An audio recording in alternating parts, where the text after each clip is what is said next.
you know, from a getting ready for a comp perspective, again, speaking like in terms of mesocycles and in terms of keeping and looking at the whole year, it's obviously not great to do all of your training 2 weeks before the comp. Yeah, of course.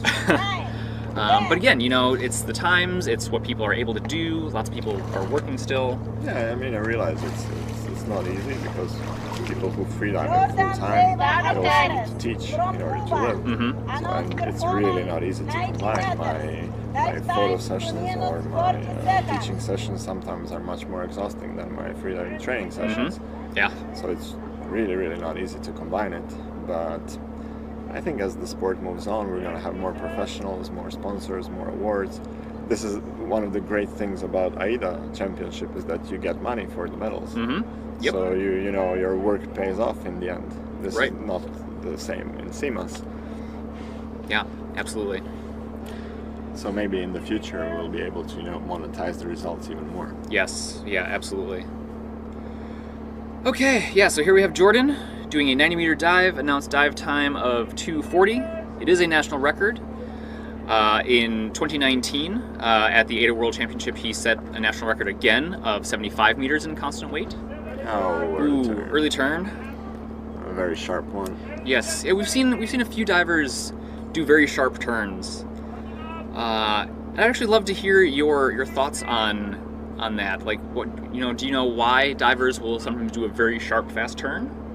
I guess they're just waiting till the last second, trying to resolve the equalization issue, or if they're having like mental issues, sort out the doubts. Mm-hmm. And then at one point you just decide I'm turning, and that's it. Yeah. I know for me personally, when I'm doing a deeper dive, that sort of desire to turn around comes on very quickly, and if I don't take a second to acknowledge it first and think about it, I also will immediately just grab the line and turn right back around again. So one of the things that I've been working on is when I feel this urge sort of coming on, I always try and just take a second, like even just a little second more, exactly, to think about it and realize actually I'm totally fine, things are okay. Well, that's kind of it's definitely gonna be okay. Yeah.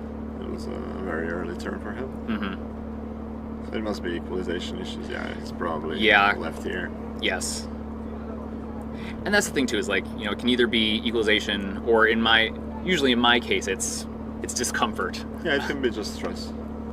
Yeah. But also equalization and stress are very, very connected. It's true. So it's just something to work on, not necessarily to accept it as, oh, it's like lottery, my EQ didn't work today, so